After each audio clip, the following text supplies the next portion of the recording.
Bienvenidos una vez más a Un Día con Ángel aquí en Excelsior TV. El comentario del día de hoy espero poder hacerlo de manera clara, sencilla, para que usted pueda entender lo que voy a decir. Si no entiende, fue mi culpa, es decir, no me supe explicar, pero al menos haré el intento. Voy a hablar hoy de algo que para muchos es algo casi terra incógnita, algo de lo ignoto, modelos econométricos. ¿Por qué? Primero le diré por qué voy a hablar de modelo econométrico y luego le voy a decir qué son, para qué sirven. La intención de hablar de este tema o de este concepto, algunos hablan de esta herramienta, se debe a las posiciones encontradas que hay hoy entre, por un lado, el gobierno federal a través de la Secretaría de Hacienda y por el otro, un buen número de casas de análisis de prospectiva o de elaboración de pronósticos respecto al comportamiento de la economía. Mientras que la Secretaría de Hacienda afirma que no hay elementos concretos a la vista para modificar su pronóstico de 3.9, el otro lado de la ecuación, los que tienen una visión diferente, piensan que sí los hay y ya han reducido el 3.9 de Hacienda a niveles que rondan el 2.6, 2.7 y algunos hablan del 3, 3.2, pero no aceptan como válido en términos de pronóstico el 3.9.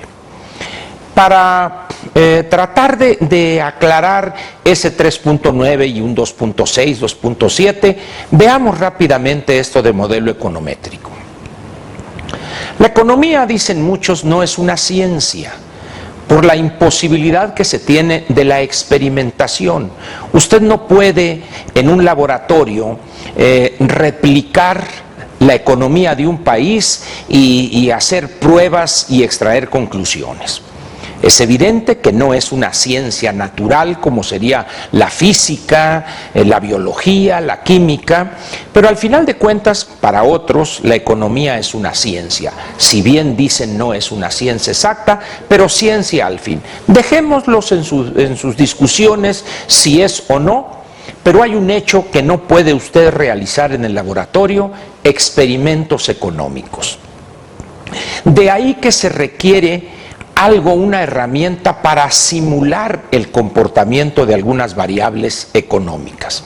Y esto se logra mediante los modelos econométricos. ¿Qué es un modelo econométrico esencialmente? Es una fórmula, es una ecuación matemática donde, utilizando los elementos de la probabilidad y la estadística, usted puede simular o al menos intentar simular la realidad y, como le dije, el comportamiento de algunas variables. La variable más común que se busca pronosticar en economía es el tamaño de esta. ¿Cuánto va a crecer la economía o de qué tamaño va a ser la economía durante el año 2014? Imagínese usted que se encuentra ubicado en septiembre del 2013. La Secretaría de Hacienda, como Banco de México y como todas las casas que se dedican a las proyecciones económicas, tienen sus modelos econométricos.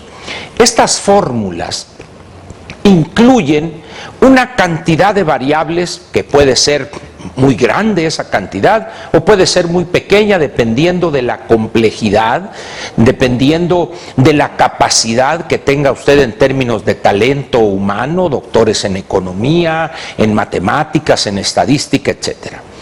En esta ecuación usted le puede poner variables que van desde cuántos empleos se van a crear, los impuestos que va a cobrar el erario, etcétera, etcétera. Incluso algunos elementos que tienen que ver con el comportamiento de la economía de nuestros principales socios comerciales. Y usted puede, entre más variables tenga, las probabilidades de que el resultado esté más cerca de la realidad, evidentemente serían mayores. Entonces, estos modelos econométricos, uno lo tiene la Secretaría de Hacienda y en septiembre, cuando entregó su paquete económico al Congreso, le arrojó un 3.9% para el crecimiento del PIB. para 2014. Este 3.9% tiene implicaciones importantes. En función de ese crecimiento de la economía, se puede derivar qué tanto va a crecer el empleo formal. Se puede estimar qué tanto va a crecer la inversión, etcétera, etcétera. De tal manera que con eso también la Secretaría de Hacienda calcula los impuestos a captar, y en función de esos impuestos a captar o de esos derechos y aprovechamientos podrá determinar cómo los va a distribuir. Si la Secretaría de Hacienda dijo 3.9 y voy a captar 100 pesos, gasto 100 pesos, pero como la economía, como la situación del país requiere que este problema social, que este programa requiere 110 pesos. Bueno, entonces voy a pedir deuda de 110 pesos para que tenga los 110, etcétera, etcétera.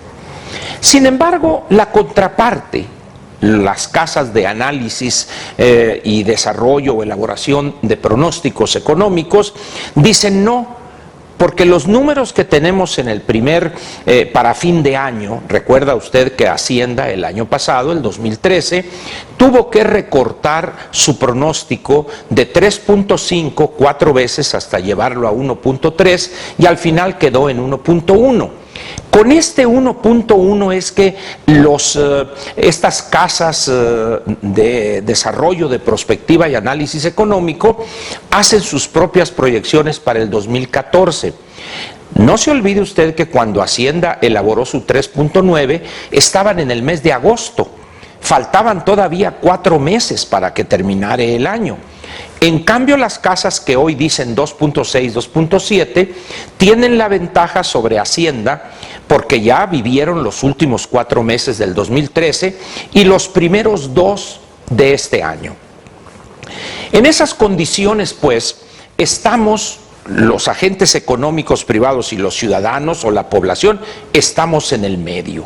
¿Por qué razón? Si la economía en verdad crece al 3.9 en el 2014, eso significa que se van a captar tantos recursos en términos de impuestos, derechos y aprovechamiento y podrán ser invertidos para sufragar estos y estos y estos programas sociales. Pero ¿qué tal si los que dicen que vamos a crecer al 2.6 son los que tienen la razón? Eso significa que el erario va a captar menos recursos, por lo tanto no va a tener para sufragar ciertos programas sociales, ciertas obras públicas, ciertos proyectos de inversión, o si quiere mantener ese presupuesto tendría que pedir dinero prestado al mercado. Y eso elevaría las tasas de interés con los consiguientes efectos que ya conoce usted porque los ha sufrido. Al elevarse las tasas de interés, el crédito se encarece, las personas tienen menos recursos para poder adquirir esto y el otro, las empresas venderían menos porque caería el consumo, por lo tanto habrá menos empleos formales, etcétera, etcétera, etcétera.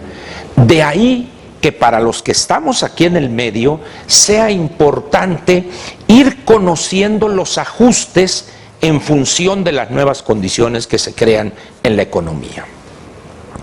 En días recientes, el secretario de Hacienda ratificó la posición que le comenté al principio, que la Secretaría de Hacienda no solo no ve elementos concretos para ajustar a la baja su 3.9, sino que empieza ya a haber repunte de la actividad económica. Una de las ventajas de contar con el INEGI como entidad autónoma, es decir, de nadie depende para que le diga, tú ponle ahí, súbele tantito y muévele acá, no. Al ser una entidad autónoma del Estado mexicano, ellos tienen que entregarle a la sociedad las cifras que arrojan también sus propios modelos econométricos, en los casos que elabore proyecciones, pero normalmente el INEGI no se dedica a elaborar proyecciones. Lo que hace es recoger información, datos de la economía real y su comportamiento, y se los presenta al público para que ellos, con base en esos datos y cifras, ellos elaboren las propias. El año pasado, el 2013, el dato del crecimiento de la economía para el primer trimestre se presentó, se dio a conocer, si no estoy equivocado, el 18 de mayo. La Secretaría de Hacienda, una vez que se dio a conocer esa cifra, ese porcentaje, debió realizar el primer ajuste. Este año, las cifras para el crecimiento del PIB, el del primer trimestre del 2014, serán dados a conocer en un calendario que ya se conoce, está establecida la fecha ahí, el 23 de mayo.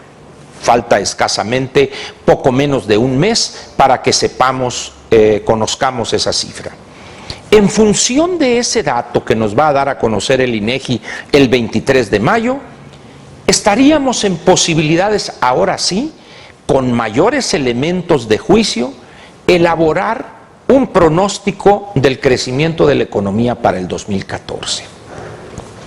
Yo recomendaría, si es que me acepta usted esta recomendación o este hecho, yo le pediría que no comiéramos ansias. Vamos a tener paciencia, tomando en cuenta que en 4 semanas el INEGI dará a conocer el crecimiento del Producto Interno Bruto para el primer trimestre. Al margen de quien tenga la razón, si la Secretaría de Hacienda encontraría elementos ahí en esa cifra para ratificar su 3.9, o los que plantean un crecimiento menor dirían efectivamente nuestras proyecciones fueron correctas y el 2014 con los datos ya del primer trimestre van a ser de tanto el crecimiento. Lo importante en realidad aquí no es quién acertó, o quién realizó los mejores cálculos, o quién tiene el mejor modelo econométrico para proyectar el comportamiento de alguna variable económica como es el Producto Interno Bruto. Lo que va a ser importante, y eso le va a afectar a usted y a mí de manera directa, es ¿qué hará el gobierno federal ante una necesidad evidente de ajustar su crecimiento o su pronóstico de crecimiento para el 2014 y las consecuencias que va a tener este ajuste a la baja? ¿Cuánto va a dejar de recibir el erario? ¿Cuántos empleos formales menos se van a crear? No se van a crear. ¿Qué programas públicos no van a poder ser financiados? ¿Va a pedir prestado en la economía para reemplazar ese faltante? Eso es lo trascendente. Por eso no conviene enfrascarse en estas discusiones, tiene razón esta tal casa que hace prospectiva, o la Secretaría de Hacienda, o los dos están equivocados, el correcto es el Fondo Monetario. Eso es irrelevante o secundario si quiere usted. Lo que importa es cuáles van a ser las medidas que va a tomar el gobierno federal en caso de que las cifras para el primer trimestre ratifiquen lo que dicen estas casas de análisis económico, contradiciendo a la Secretaría de Hacienda. Eso es lo importante, las medidas a tomar. Vamos a regresar para este tema cercano ya a la fecha del 23 de mayo, a ver qué es lo que sucede. Por lo pronto yo le agradezco a usted su presencia aquí conmigo, espero haber sido claro. Si no entendió usted es porque yo no me supe explicar. Lo espero mañana otra vez aquí en Un Día con Ángel en Excelsior TV. Muchas gracias y muy buenas noches.